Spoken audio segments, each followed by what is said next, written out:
Student, electric dipole को आपने और हमने समझा, इलेक्ट्रिक डायपोल पे टॉर्क को भी निकाला, टॉर्क कैसे लगता है। अब आ रही है electric intensity at a point due to electric dipole. तो भाई इलेक्ट्रिक डायपोल को एक बार फिर से रिकॉल करते हैं कि अगर दो चार्ज हों जिनका मैग्नीट्यूड सेम हो, एक है प्लस क्यू दूसरा है माइनस क्यू, दोनों स्मॉल सेपरेशन पे रखे गए हो, दोनों कौन से सेपरेशन पे रखे गए? स्मॉल सेपरेशन पे।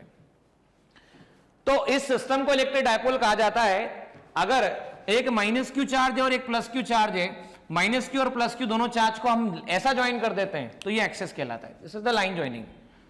तो ऐसी लाइन जो दोनों चार्ज से पास होती है उसे एक्सेस कहते हैं, और ऐसी लाइन जो दोनों को दो पार्ट में इक्वली डिवाइड कर देती है उसे हम इक्वेटर कहते हैं। बराबर है। अब समझिए मुझे क्या करना है, मुझे इस पॉइंट P पर सेंटर से जो कितने डिस्टेंस पर है, R डिस्टेंस पर है, इलेक्ट्रिक फील्ड इंटेंसिटी की वैल्यू निकालना है। जबकि आप और हम जानते हैं यहां से यहां तक का सेपरेशन L है, ये सेपरेशन आपने L माना हुआ है। अब देखो मैं कई बार सिखा चुका हूं कि इलेक्ट्रिक फील्ड इंटेंसिटी की बेसिक डेफिनेशन पे गौर करो। क्या होता है डेफिनेशन? तो इलेक्ट्रिक फील्ड इंटेंसिटी का डेफिनेशन होता है force experience by test charge.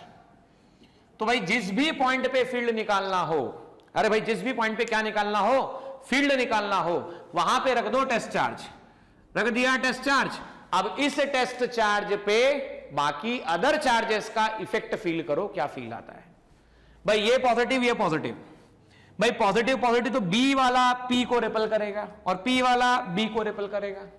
पर हमें किस पर निकालना है? हमें पी पर नेट फील्ड निकालना है। तो हमें P पर नेट फील्ड निकालना है। तो P पर हम बात करेंगे A के कारण, P पर हम बात करेंगे B के कारण, और उन दोनों का वेक्टर सम हम निकालेंगे। तो देखो P पर A के कारण, P पर B के कारण, तो B पॉजिटिव, ये पॉजिटिव, पॉजिटिव पॉजिटिव रिपल्शन, तो P पर फील्ड B के कारण प्लस I। अच्छा ये P पॉजिटिव, ये वाला देखो कैसा है नेगेटिव, नेगेटिव पॉजिटिव को क्या करेगा? तो नेगेटिव पॉजिटिव को अट्रैक्ट करेगा, तो अट्रैक्ट किया, तो electric field at P due to B minus I cap. अच्छा दोनों को प्लस ऐड कर दिया जाए तो P पर नेट फील्ड निकाला जाएगा। तो EPA ये रहा EPB और ये रहा EPA, ठीक है ना। अच्छा देखो electric field at point P due to A, तो K charge at A upon RPA का होल स्क्वायर। K A पर चार्ज चेक करो कितना है, तो A पर है माइनस क्यू। अच्छा माइनस क्यू का मॉड, माइनस क्यू का मॉड कितना आएगा? Q आएगा। अच्छा P से लेकर A तक का सेपरेशन चेक करो, ये रहा भाई A और ये रहा P, तो यहां से यहां R और यहां से यहां आपके पास में L, तो चेक करना ध्यान से, ये A और ये P, तो A और P के बीच का सेपरेशन R प्लस L, तो ये आ गया आपके पास R प्लस L का होल स्क्वायर, ठीक है ना। तो KQ upon R plus L का होल स्क्वायर। वैसे हम बात करते हैं electric field intensity at P due to B, charge at B का मैग्नीट्यूड RPB का स्क्वायर। अब थोड़ा समझना ध्यान से, B पे मैग्नीट्यूड भी Q ही है, बराबर, ये रहा R, ये रहा L, तो ये कितना आ गया भाई? ये R ये L, तो ये कितना आ गया? R minus L। वापस चेक कर लो, ये है R ये है L, मुझे P से B तक का सेपरेशन निकालना, तो यहां से यहां तक का निकालना है, तो R minus L, R minus L आपके पास में आ जाएगा, तो ये आ गया R माइनस L का whole square. Net field EPA, EPA को क्या कहा जाएगा? EPA with minus I cap और EPB प्लस I कैप। आइए P पर नेट फील्ड की हम बात करते हैं, हम लिख सकते हैं EPB minus EPA plus I cap, ऐसा लिखा जा सकता है। तो P पर नेट फील्ड की बात की जाए, P पर B की बात की जाए, तो KQ upon R minus L का square, KQ upon R minus L का whole square minus KQ upon R plus L का होल स्क्वायर, ये प्लस I कैप आ गया। P पर नेट फील्ड की हम बात बोले तो KQ 1 upon R minus L का whole square R plus L का होल स्क्वायर, ऐसा लिखा जा सकता है। P पर नेट फील्ड की हम बात करें जिसे कहा जाता है field along the axis, along the axis KQ, ये आ गया आपके पास में R प्लस L का whole square minus R minus L का होल स्क्वायर, ये आ गया R माइनस L का whole square R plus L का होल स्क्वायर। और आप तो जानते हैं बात अच्छे से कि A प्लस B का whole square minus A minus B का होल स्क्वायर, ये आता है 4AB, और A प्लस B और A माइनस B जो आता है सॉल्व करने पर वो आता है A square minus B square. तो electric field along the axis ये आ जाएगा आपके पास में KQ 4RL divide by R square minus L square का होल स्क्वायर। तो हम लिख सकते हैं इसे twice K Q multiply by 12 multiply by R square minus L square का होल स्क्वायर। सर क्या किया आपने ऐसा? देख रहे भाई 2 मल्टीप्लाई बाय 2 कितना आया? 4 आया। तो देख यहां पे 4 है, K की वैल्यू K है, Q है बिल्कुल है, अच्छा L है तो ये भी है, और R है क्या? तो ये भी चेक कर R है।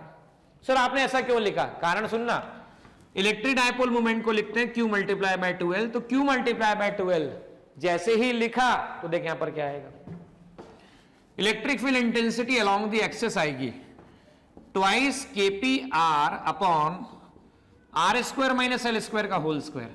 तो twice KPR upon R square minus L square. अब सोचो बेटा, मान लो ये होता 1 एंगस्ट्रॉम में, 12 का वैल्यू होता 1 एंगस्ट्रॉम में और R होता 1 सेंटीमीटर में। तो भाई 1 एंगस्ट्रॉम और सेंटीमीटर को कंपेयर कर लो, तो सेंटीमीटर तो बहुत बड़ा हो गया 1 एंगस्ट्रॉम के कंपैरिजन में। मतलब अगर R की वैल्यू बहुत ज्यादा बड़ी हो जाए किसके रिस्पेक्ट में? L के रिस्पेक्ट में। वापस सुन लेना, R की वैल्यू क्या हो जाए? बहुत ज्यादा बड़ी हो जाए किसके रिस्पेक्ट में? L के रिस्पेक्ट में। तो क्या होगा? हम ये देख सकते हैं electric field intensity along the axis जो हो जाएगा twice KPR upon R square minus L square का होल स्क्वायर। R की वैल्यू बहुत ज्यादा बड़ी हो जाए किसके रिस्पेक्ट में?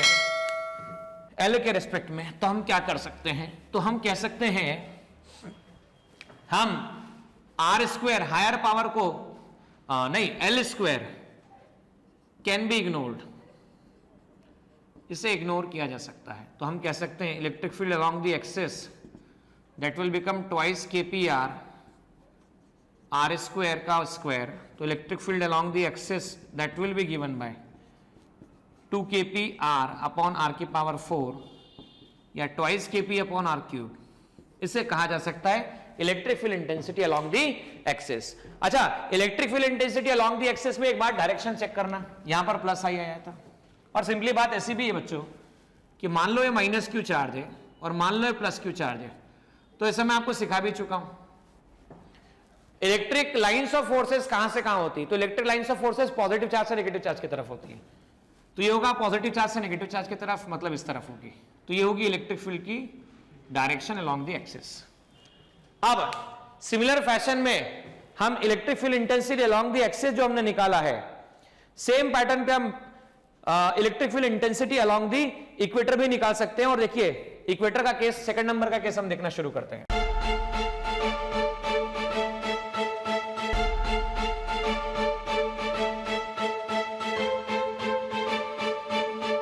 पुरोहित अकॅडमी, मेन ब्रांच प्रभात चौक, MJ कॉलेज रोड, लोकमान्य हॉस्पिटलच्या बाजूला, जळगाव, आणि पांडे क्लासेस जवळ, बंधन बँके शेजारी, ट्रॅफिक गार्डनच्या समोर, जळगाव।